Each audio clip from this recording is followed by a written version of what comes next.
menangkap ular, guys.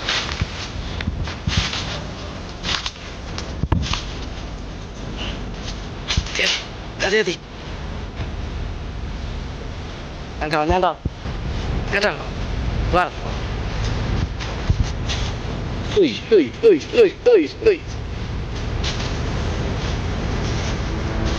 Jadi teman-teman, kalau ketemu ular ini jangan dibunuh, karena ini ular tali picis.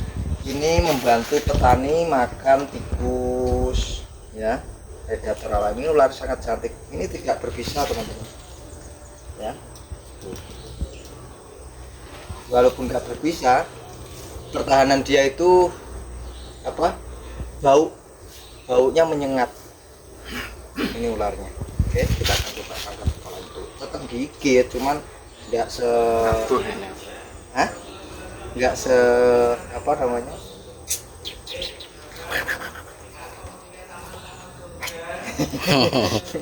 Gitu. Uish.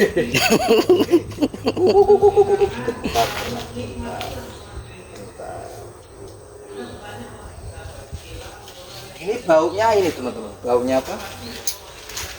Baunya itu langu, nggak enak, langu. Terus tahu kecokot apa? Belum kecokot. Wabuh. Itu Mas Hanafi pernah kegigit. Jadi gini, penyikapan kita terhadap ular-ular semacam ini itu mau itu tidak berbisa, mau itu berbisa, mau itu high venom, medium venom, itu pokoknya intinya jangan dibuat main-mainan. Ini hanya dilakukan oleh ahli dan profesional, tidak untuk ditiru tanpa pendampingan khusus. Nah ini, oke, tuh. Oke, kita akan coba. Ya, pertahanannya. Ini tadi kita mau nyangkok, terus ada ular, gitu. Ini asli, teman-teman.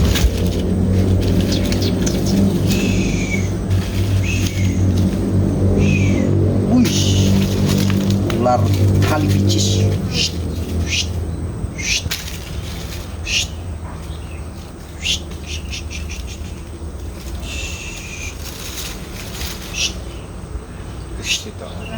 Berbisa paling wi ngono wi. Pasti tapi rada anu, enggak persis. Lah kan ndase lincip. Tapi aku kecokot gak kesengaja.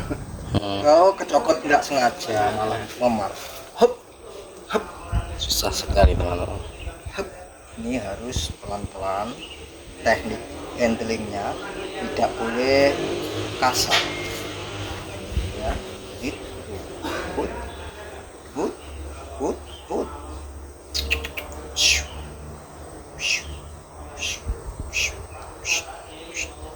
Sekali ini ular pohon, teman-teman. Jadi biasanya ada di ranting-ranting kayak ini.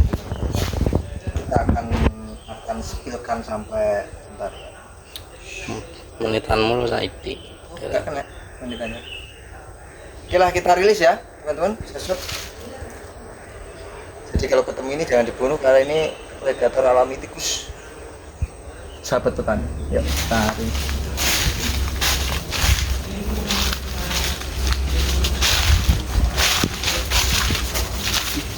Kita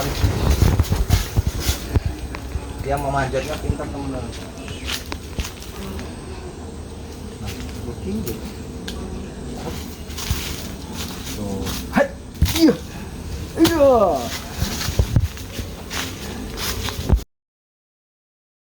Halo teman-teman, assalamualaikum warahmatullahi wabarakatuh. Salam Surobolang, lestari untuk alamku, untuk anak cucu kita.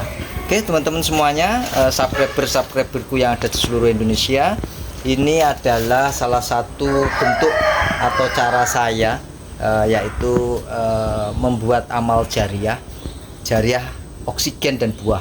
Jadi saya sama tim ya itu setiap berkunjung di suatu daerah itu akan menanam sebuah tanaman yang bisa dimanfaatkan untuk penduduk sekitar kalau nanti itu berbuah.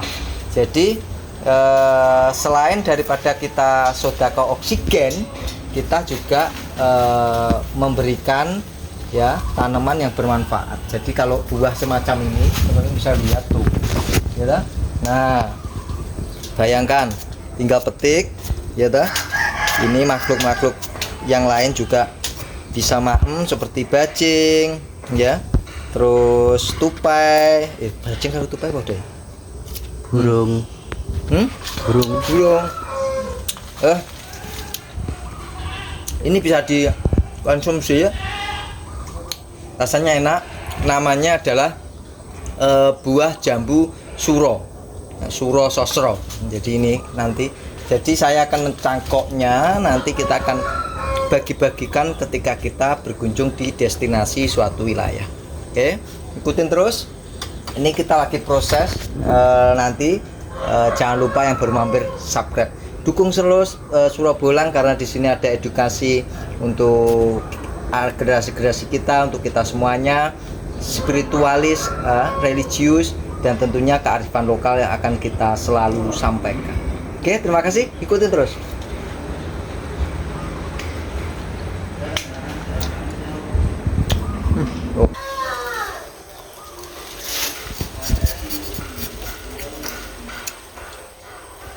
Jadi kalau kita nyangkok itu kulit parinya ini harus dibersihkan.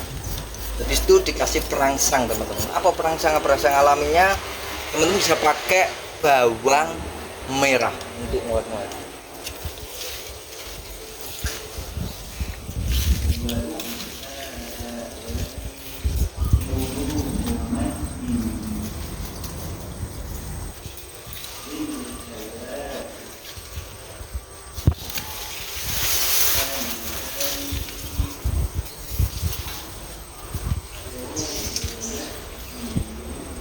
Ya teman semuanya, jambu suro sosro ini itu rasanya khas, sangat-sangat khas.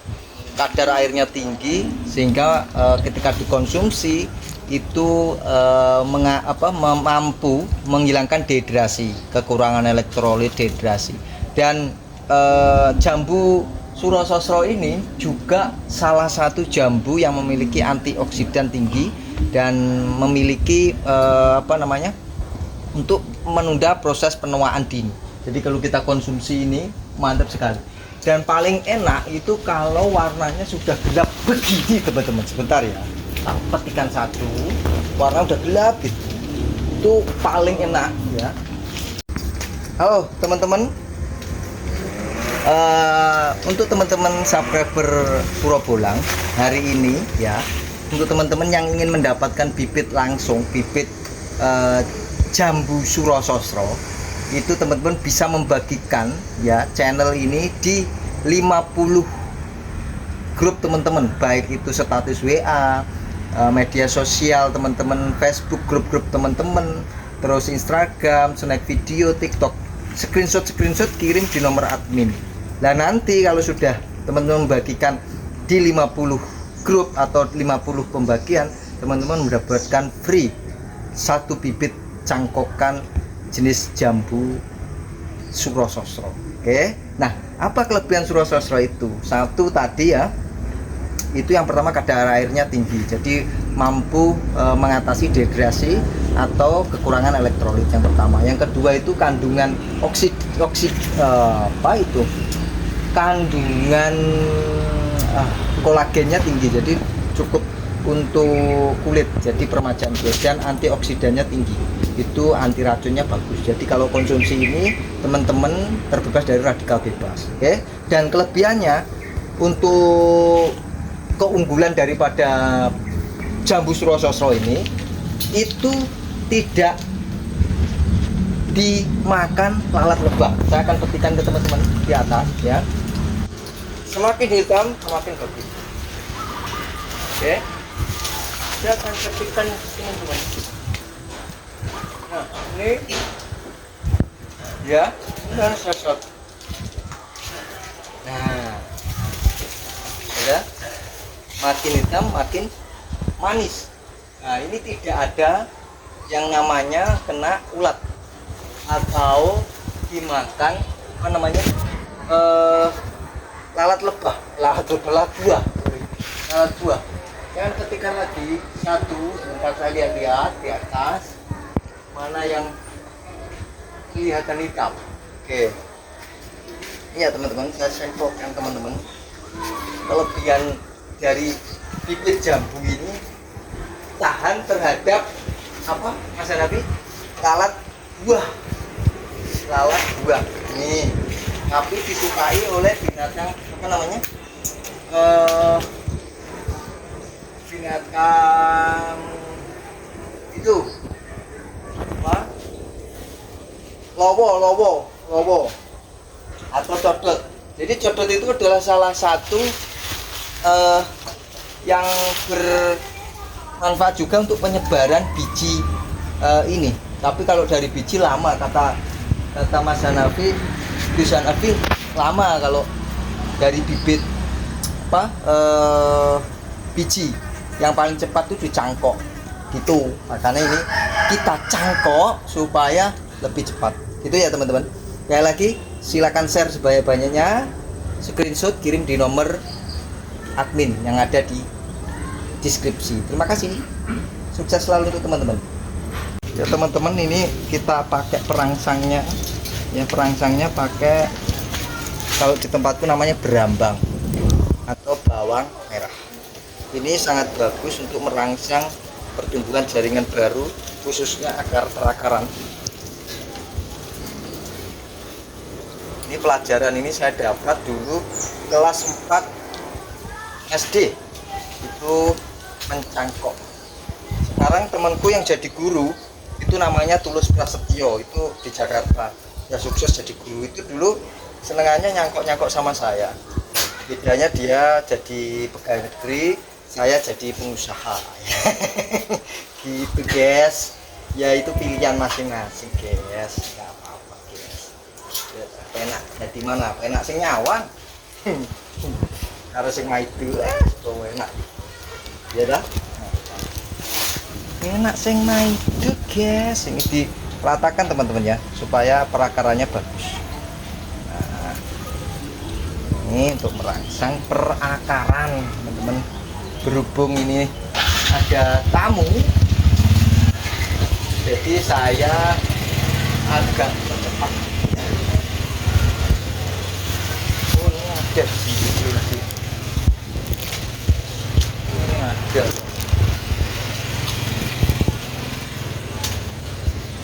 Kita gunakan tanah liat. Sebenarnya ada yang cara lebih efisien itu pakai tai gerajen atau kotoran gergaji, tapi saya pakai masih tradisional. Kata orang lama nggak apa-apa, karena perakarannya menurut saya lebih kuat kalau pakai tanah. Caranya begini ya teman-teman, ini dibentuk sesuai batangnya. Nah, kempel-kempelkan ya, terus misalnya ini tinggal gabokkan begini ya. Nah, diratakan. Semakin tebal sebenarnya semakin bagus, karena apa? Supaya tidak kering ya teman-teman. Nah, diratakan, ambil ditekan-tekan supaya rapet, tidak ada celah apa? Celah rongga ya. Jadi harus nempel. Ini memang terlihat ribet kata teman-teman, tapi ya nggak apa-apa. Saya lebih suka proses, menikmati proses ya. Nah, setelah dirasa ini halus, rapat ya, saya pakai plastik. Kenapa pakai plastik bro yang transparan? Supaya nanti kalau perakarannya udah numbuh, kita bisa tahu gitu loh teman-teman. Tujuannya sih seperti itu, tujuannya seperti itu ya. Dan ini kenapa pakai plastik? Menurut saya lebih bagus, versi saya sih. Jadi ini perakarannya bisa dilihat nanti. Itu ya teman-teman. Oke, ikutin terus kegiatan ini. Ini adalah edukasi teman-teman untuk memperbanyak, tanaman dengan cara mencangkok. Dan ini adalah cara saya dan cara teman-teman untuk berbagi atau sedekah jariah, yaitu oksigen. Semakin banyak kita menanam, artinya mereka bersedekah oksigen. Itu penting. Oke, ikutin terus kegiatan kami teman-teman semuanya, subscriberku Surobolang. Sukses selalu untuk kita semuanya, selalu junjung kearifan lokal, lestari alam kita, lestari untuk anak cucu kita. Oke, sukses selalu.